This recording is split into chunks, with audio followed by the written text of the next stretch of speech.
सीता माता का श्राप आज भी झेल रहे हैं ये पांचों।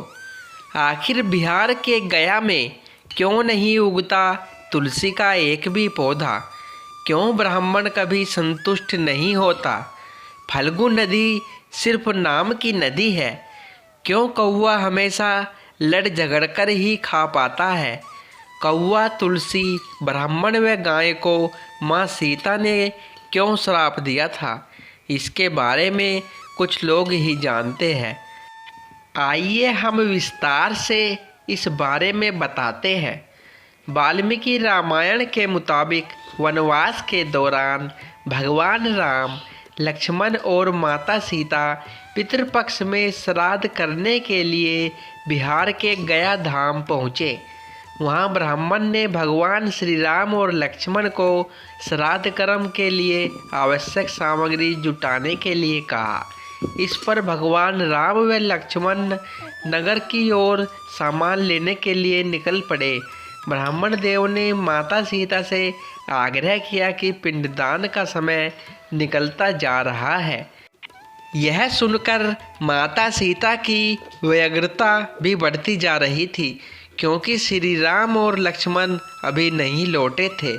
इसी दौरान दशरथ जी की आत्मा ने उन्हें आभास कराया कि पिंडदान का वक्त बीता जा रहा है। यह जानकर माता सीता असमंजस में पड़ गई। तब माता सीता ने समय के महत्व को समझते हुए यह निर्णय लिया कि वह स्वयं अपने ससुर राजा दशरथ का पिंडदान करेगी। उन्होंने फल्गु नदी के साथ साथ वटवृक्ष, कौवा, तुलसी, ब्राह्मण व गाय को साक्षी मानकर स्वर्गीय राजा दशरथ का पिंडदान विधि विधान के साथ किया। इस क्रिया के उपरांत जैसे ही उन्हें हाथ जोड़कर प्रार्थना की तो राजा दशरथ ने माता सीता का पिंडदान स्वीकार कर लिया। माता सीता इस बात से प्रफुल्लित हुई कि उनकी पूजा दशरथ जी ने स्वीकार कर ली। इसके बाद उनके मन में संशय भी हुआ कि प्रभु राम इस बात को नहीं मानेंगे, क्योंकि पिंडदान पुत्र के बिना नहीं हो सकता। थोड़ी देर बाद भगवान राम और लक्ष्मण सामग्री लेकर आए और पिंडदान के विषय में पूछा।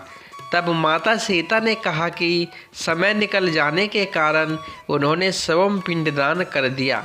प्रभु राम को इस बात का विश्वास नहीं हो रहा था कि बिना पुत्र और बिना सामग्री के पिंडदान कैसे संपन्न और स्वीकार हो सकता है। इसके बाद माता सीता ने कहा कि वहाँ उपस्थित फल्गु नदी, तुलसी, कौवा, गाय, वटवृक्ष और ब्राह्मण श्राद्ध कर्म की गवाही दे सकते हैं।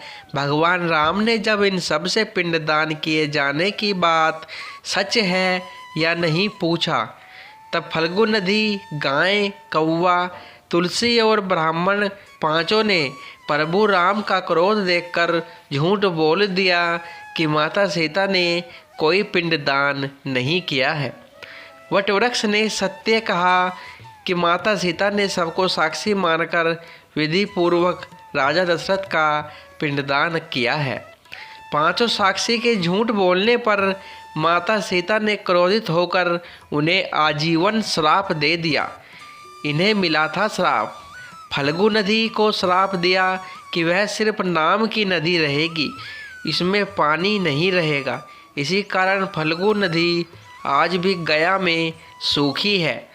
गाय को श्राप दिया कि गाय पूजनीय होकर भी सिर्फ उसके पिछले हिस्से की पूजा ही की जाएगी और गाय को खाने के लिए दर बदर भटकना पड़ेगा। आज भी हिंदू धर्म में गाय के सिर्फ पिछले हिस्से की पूजा की जाती है। माता सीता ने ब्राह्मण को कभी भी संतुष्ट न होने और कितना भी मिले उसकी दरिद्रता हमेशा बनी रहेगी का श्राप दिया। इसी कारण ब्राह्मण कभी दान दक्षिणा के बाद भी संतुष्ट नहीं होते हैं। माता सीता ने तुलसी को श्राप दिया कि वह कभी भी गया की मिट्टी में नहीं उगेगी। यह आज तक सत्य है कि गया की मिट्टी में तुलसी नहीं फलती।